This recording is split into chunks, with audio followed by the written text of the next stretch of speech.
이거 그냥 사건 아닙니다. 언론이 거의 안 다루는 이유가 있어요. 조폭 연루설, 무고 사건, 그리고 검찰 개입 의혹까지. 퍼즐이 하나로 맞춰지고 있습니다.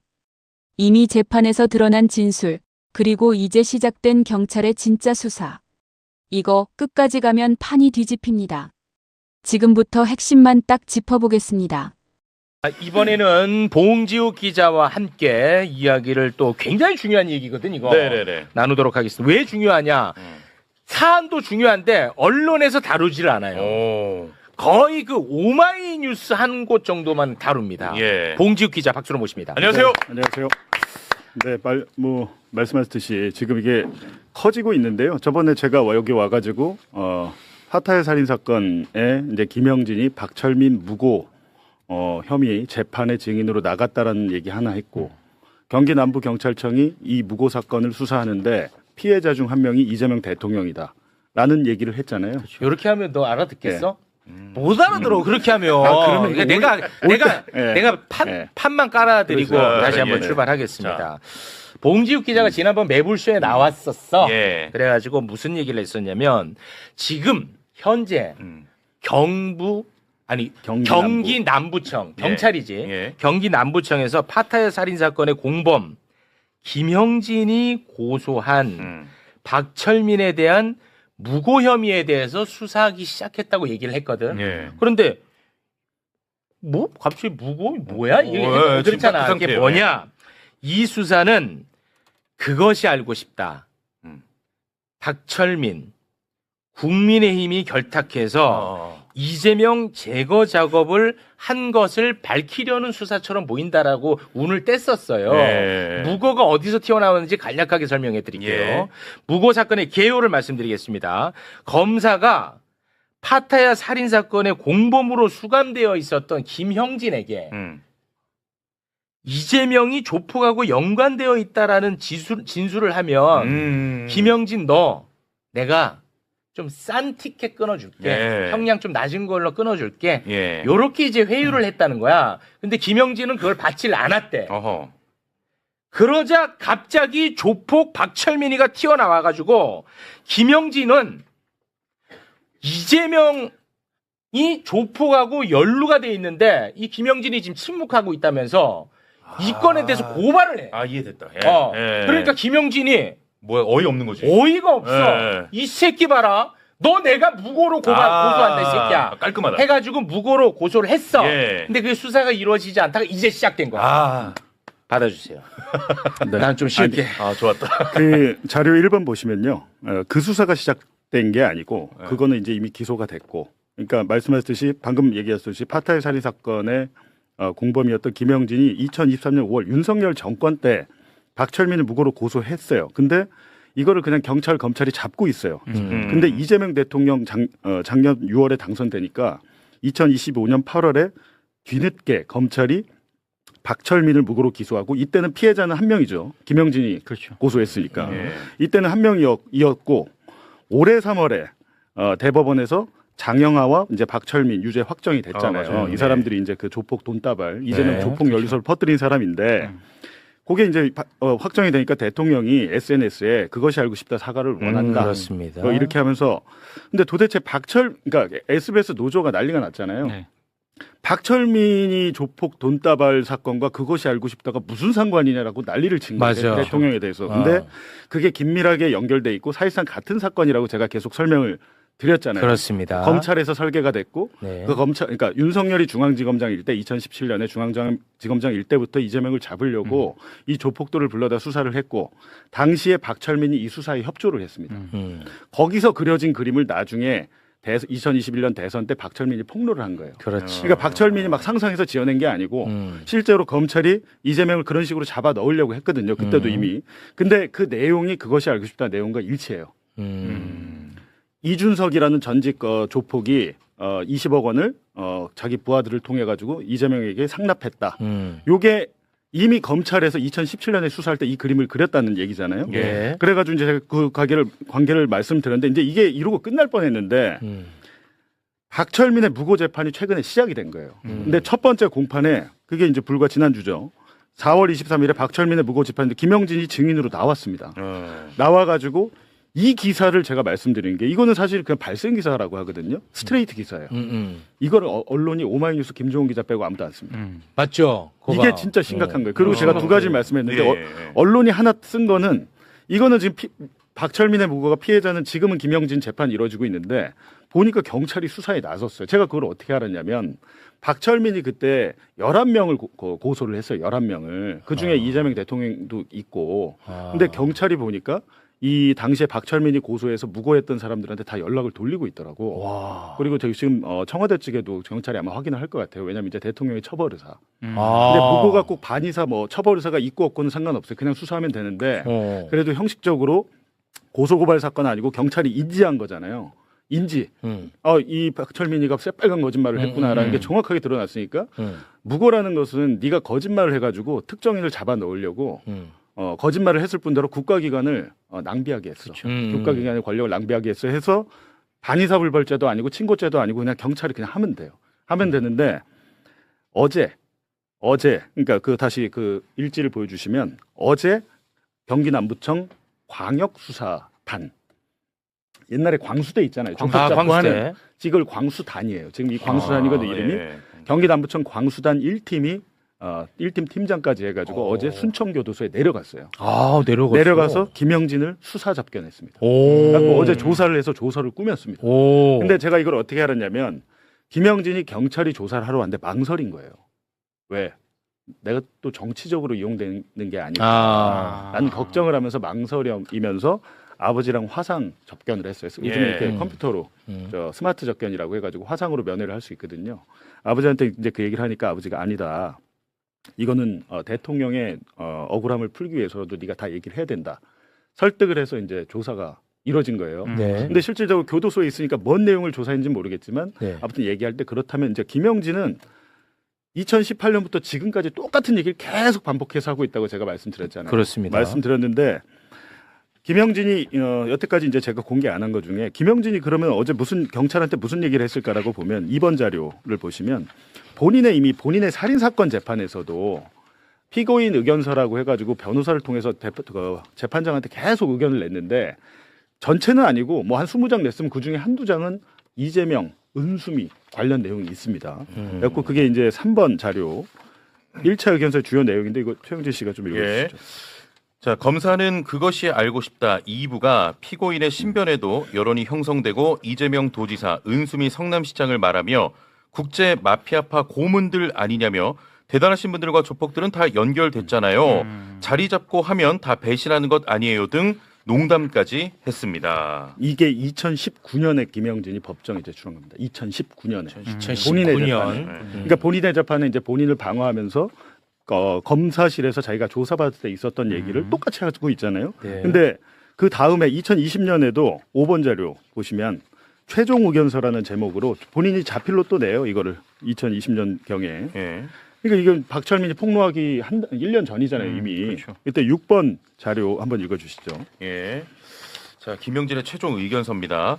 검사가 그 당시 저에게 어차피 그할 방송대로 될 것이고 이재명 경기도지사와 은수미 성남시장과 연결된 방송이 곧 나갈 것을 설명하며 방송대로 할 것이고 여론이 살인이라는데 재판부는 쉽게 무죄를 쓸 수 있겠냐는 것이었습니다. 그할 방송은 제가 이준석 대표와 함께 불법 도박 사이트 일을 하고 두 사람의 관계가 끊을 수 없는 사이고 이재명 지사는 이 사건을 무마하기 위해 검찰에 외압을 했다는 내용으로 이슈가 됐는데 모두 사실이 아닙니다. 가짜 뉴스를 넘어 그냥 범죄라고 생각합니다. 그러니까 아까 이제 다시 수사 일지를 다시 보여주시면 이게 보면 이제 경기 남부청에서 이제 박철민이 이제 뭐 이재명 등 김영진을 이제 처음에 고소한 게 2021년 12월이에요. 그러니까 조폭 동따발 폭로가 실패했잖아요. 네. 옛날 사진 재활용했다. 근데 미련을 못 버리고 고소까지 본인이 고소한 게 지금 본인한테 부메랑으로 돌아와서 그렇지. 이재명 대통령에 대한 무고 수사까지 지금 이루어지고 있는데 그렇지. 제가 이제 오늘 쭉 자료를 보다 보니까 4번 자료 이게 이제 2021년 12월에 박철민이 이재명 외 10명을 이재명 외 10명 김영진 포함해서 이준석 뭐 김영진 그리고 플러스 이제 이재명을 수개로 해가지고 1번에 넣고 공익 제보라는 이름으로 수원지검에 고발한 고발장입니다. 근데 고발장인데 이거에 대해서 수원지검이 직접 수사를 하지 않고 경기 남부청으로 내려보내서 남부청에서 수사를 한 거예요. 근데 경기 남부청이 당시에 실제로 이게 조사를 해가지고 야 이거 아무것도 아니네 박철민 거짓말이네 하면서 무혐의를 내렸어요. 근데 당시에 김영진이 또 끌려가서 그 고발을 당했으니까 조사를 받았을 거 아니에요. 7번 조서 7번 자료를 한번 보여주시면 경기 남부청입니다. 지금도 그때도 경기 남부청 지금도 경기 남부청. 그때 이제 경기 남부청 수사관이 김영진 이제 감옥에 있던 김영진을 또 이제 찾아가가지고 서울구치소로 찾아가지고 진술 조서를 꾸몄는데 이 내용을 보니까 8번 그러니까 그 진술 조서에서 김영진 수사관이 묻고 김영진이 답한 게 있습니다. 잠깐만 이거 수사관을 뭐 제가 보시죠. 읽어드릴게요. 네. 자, 고발장 내용을 보면 박철민 고발장 내용을 보면 이재명이 국제파의 고문이다. 국제파를 이용하거나 지원하였다는 내용도 있는데 혹시 알고 있는 사실이 있나요? 그냥 박철민이 관심종자라고 생각합니다. 언론을 통해서 봤는데 말도 안 되는 얘기입니다. 네, 그 다음 9번. 네. 네. 박철민 진술에 의하면 2013년부터 이준석이 이재명과 공생 관계였고 진술인이 더 먼저 이재명과 알고 지냈다고 진술하던데 이거 사실입니까? 아 미친 새끼네요. 말도 안 되는 얘기입니다. 저는 그 사람 실물이라도 좀 봤으면 좋겠네요. 그러니까 이게 어떤 의미가 있냐면 당시에 박철민이 이재명 등을 고발할 때 그 전엔 조폭 연루설이었잖아요. 그렇죠. 그게 아니라 고발장의 내용이 이재명은 그냥 조폭이에요.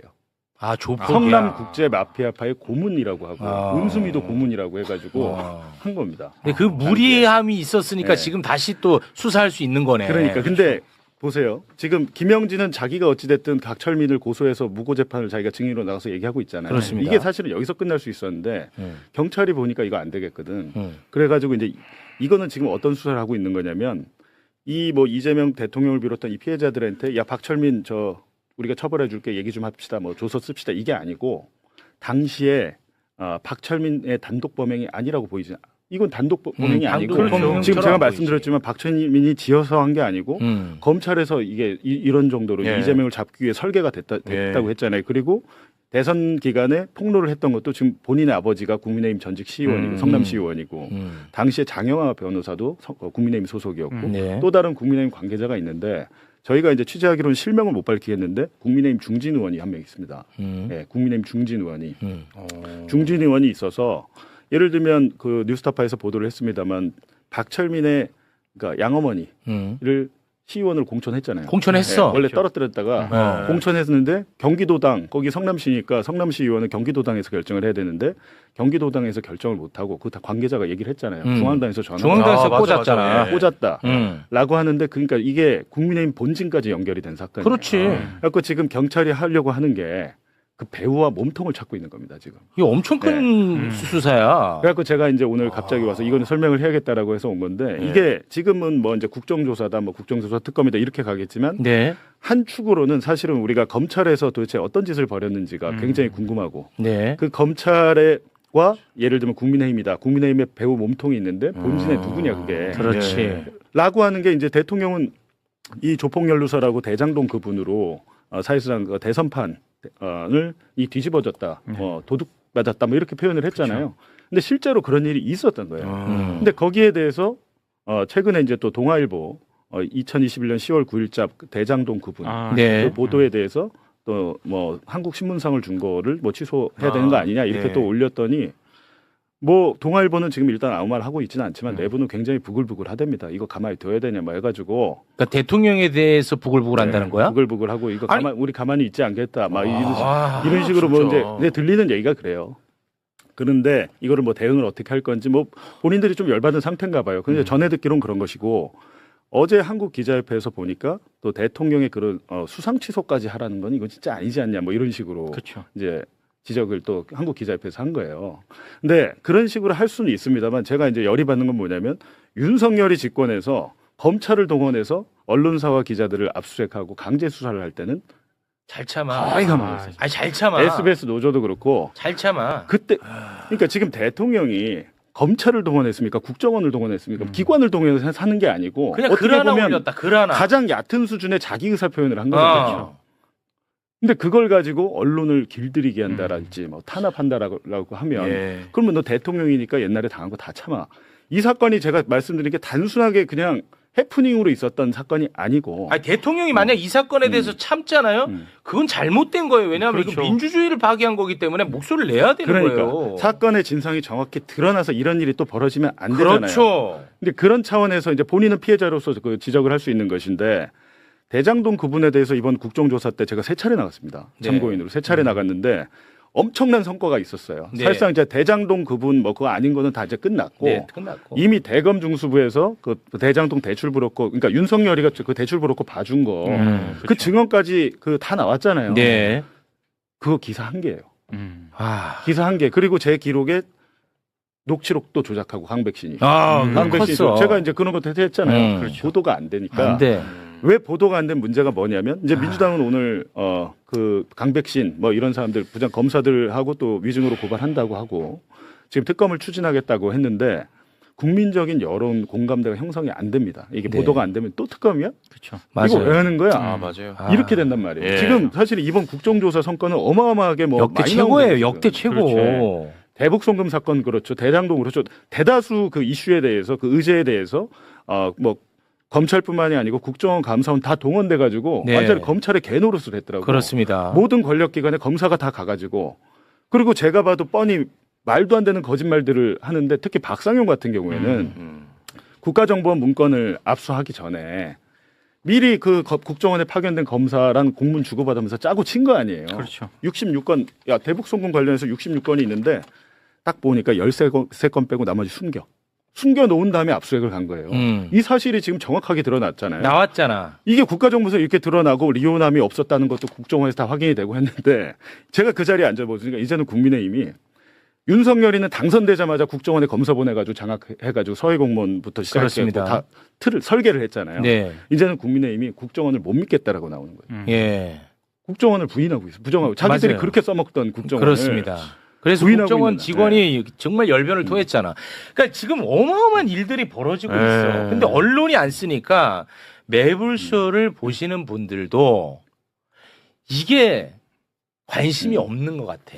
이게 되게 심각하고요. 그리고 한마디 이제 마지막에 제가 어떡하냐. 종합청문회 아. 엊그저께 나갔을 때는 김성태 쌍방울 회장이 본인과 가족이 도륙당했다라는 주장은 하면서도 연호의 술 파티는 없었다라고 주장을 했잖아요. 네. 그 상반된 주장을 하는 이유가 있어요. 김성태 회장 입장에서는 박상용 검사는 고마운 사람이에요. 왜냐하면 박상용 검사는 자기의 회사를 건드리지는 않았습니다. 네. 오로지 대북 송금만 했어요. 근데 그날 청문회 왔던 이윤환 검사로 이윤환 여기가 이제 뭐 주가 조작부터 해가지고 자기 그 뭐 동생 처남 뭐 이렇게 다 잡아놓고 이간질했다고 화 많이 내더라고. 회사 아주 이윤환한테. 아장낼 것 같이 했던 그게 이윤환 검사인데 재밌는 것은 중간에 한 20분 정도 쉬는 시간이 있었어요. 그래서 이렇게 같이 어쩌다가 엘리베이터를 같이 타가지고 누구랑 김성태 회장이랑 봉지욱이 예, 그리고 거기 밑에 있던 박상웅 이사랑 이렇게 타가지고 어디 가세요? 그러니까 담배 뭐 얘기를. 그럼 같이 필요하죠. 그래갖고 그 국회 소통관 앞에서 담배를 한 2대를 같이 폈어요. 네. 담배도 없더라고. 아주 제 담배. 드려. 네, 제 담배를. 드려. 딱 두니까 좀 굵은 담배 없냐고 또 거기서 따지더라고. 그거를. 이게 입맛이 까다로워. 아무래도 회장이니까. 입맛 까다로워. 그 상황이 없으니까 이거 피라고 하고 얘기를 했는데 제가 물어봤어요. 그래서 아니 뭐 이게 어떻게 된 거예요? 뭐 이렇게 물어봤더니 일단은 이윤환 검사에 대해서는 저거는 인간도 아니요. 저거는 인간도 아니요. 엄청 화내더라고. 라고 하면서 박상용이도 마찬가지지. 이렇게 얘기를 해요. 박상용이도 마찬가지지. 다 한 패지. 라고 해서 아니 그럼 좀 오늘 같은 날 좀 폭로를 좀 제대로 이야기를 하셔야 되는 거 아닙니까? 그랬더니 아이고 그래도 뭐 내가 뭐 스타일상 그거를 가지고 이런 카메라 비추고 한 데서는 말 못하고 특검 수사하면 제가 다 할게요. 에이 그것도 미치지 아니야. 않아. 특검 수사하면 할게요라고 하면서 내가 할 얘기가 많은데 그동안 봉지욱 기자 기사 내가 쭉 봤는데 잘하더구먼. 잘하더구먼. 그러더라고. 그러면서 하는 얘기가 조만간 소주 한잔 합시다. 라고 하면서 이제 예, 그 밑에 박상훈 연호는 이사. 내가 사갈게. 네, 박상훈 이사. 아니 쌍방울 아지트 글로 가는 거예요. 근데 거기 폐업했어요. 아, 폐업했어요? 문 닫았는데 이제 중요한 것은 김성태 회장 입장에서는 사실은 나이 먹고 내가 나이 60 먹고 먹는 거 얘기 그만합시다. 네, 그렇게 얘기하죠. 맞아요. 사실은 그 뭐 연어의 숲한테 있고 없고 그건 아무 관심 없어요 저는. 그렇습니다. 관심 없고 그때 당시 이제 1313억 수원지검 13층과 15층을 왔다 갔다 하면서 무슨 일이 있었고 했는지에 대해서 김성태 회장이 마음을 먹으면 그 밑에 이제 부회장도 있고 그 밑에 이사들도 있고 하잖아요. 네. 다 진술을 할 거예요. 그때는. 김성태만 바뀌면 그리고 하겠죠. 이제 그날 연어의 술 파티 있었던 날 그 담배도 한 값 샀잖아요. 소주 4병에 네. 생수 3병에 담배 한 값 샀잖아요. 네. 그 박상웅 이사 법인카드거든요. 예. 실제 산 사람은 박상민이라고 그 비서 있어요. 수행비서. 네. 네. 그 사람이 이제 샀다고 하는데 박상웅 이사 같이 있었잖아요. 담배 끊은 지 7년 됐다 그러던데. 그러면서 오늘 한 대 펴야겠다 그러면서 7년 몇 년 만에 핀다면서 제 걸 또 한 대 폈어요. 폈어요 그날은 제 또. 거를. 그러니까 몇 년 만에 펴서 스트레스 받아서 펴야겠다. 어. 그 담배 더닐 프로스트인데. 와 이거는 네. 더닐 이거 단독입니다. 네, 더닐 프로스트. 프로스트. 1mm. 그거를 1mm. 취향을 딱 보면 알잖아요. 다른 담배 없어? 독한 거 필요해. 독한 거 필요하다. 이게 프로기다. 더닐 프로스트는 그게 이제 바카 맨솔. 맨솔 안에. 담배 피는 사람들은 알죠. 근데 어. 그거를 이제 본인이 먹었다고 이제 굳이 얘기하는데 사실은 그건 되게 창피한 것 같아요, 자기들이. 그 안에서 뭐 이런 식으로 해가지고 뭐 거기서 먹고 진술 바꿨다 이러면 너무 창피하니까. 모양이 안 나. 그런데 중요한 것은 뭐 박상용에 대해서 박상용 그래도 열심히 한 검사입니다. 박상용 뭐 그 얘기를 하더라고요. 김성태가 나에 대해서 그런 얘기를 하지 않았냐. 네 맞아요. 나를 칭찬하지 않았냐. 본인의 큰 착각인 것 같고. 근데 너무 좋게 얘기하더라. 그냥 뭐 예를 들어서 내가 근데 막 왜 그러냐면 얘기를 안 하면 몰라도 박상용은 달래는 역할을 했고 15층에 가면 이윤환 검사 등등했고 조지는 역할을 거기서 하고 네. 김성태가 계속 뭐라고 합니까? 회사 돈 아니에요. 제 개인 돈이에요. 그렇습니다. 이 이유가 있어요. 회사 돈으로 했다면 횡령이 돼요. 그렇죠. 100억으로 횡령한 게 됩니다. 그러니까 무서웠던 것은 기업하는 입장에서 15층이 무섭지 박상용이 무섭진 않아요. 여긴 그냥 협조해 주면 되니까. 뭐 그렇겠죠. 근데 그런 거였지만 어찌됐든 할 얘기가 좀 있다는 거 보니 조만간에 한번 만나고 진짜 만날 수 있을지 모르겠지만 특검 수사에서는 자기가 다 얘기해야겠다 그런 얘기는 하더라고요. 에이, 저는 뭐 믿지는 않습니다. 왜냐하면 그거를 얘기를 하면 본인이 박살이 나요. 그렇죠. 돈 다 뜯기죠. 감옥 살아야 되죠. 그게 아니라 지금 금융감독원에서 뭐 쌍방울 뭐 계열사들 주가 조작 뭐 이런 것들 허위 공시 등등 해가지고 한 5천억 된다라고 나왔잖아요. 네. 근데 그거는 그건데 지금 특검에서 하잖아요. 네. 이 사건이 네. 지금 대북송금 사건이 특검으로 넘어갈 거 아닙니까? 그렇습니다. 근데 특검에는 플리바게닝이 있습니다. 음. 해병대 특검에서도 플리바게닝이 있었어요. 네. 해병 이시원이 제가 이시원이 안 기소 안 한 잡혔죠. 이유가 플리바게닝을 잘해가지고 전부 다 불고 이제 풀려났고 이시원이는 또 국정조사도 잘 나와요. 그렇죠. 갈 때마다 있더라고. 나왔는데 네. 답은 안 하더라고. 근데 어찌됐든 특검에서 플리바게닝의 권한, 우리 형사소송법에 없는 그 권한이 있기 때문에 특검이 할 수 있는 게 있기 때문에 접점이 있을 수 그걸 있다. 통해서 어떻게 보면 할 수 있는 아. 거죠. 그러니까 형량거래는 지금 현행법상 불법이지만 우리 특검에서 해당 사건을 할 때는 합법입니다. 알겠습니다. 그거를 좀 기대를 가져보도록 예. 하겠습니다.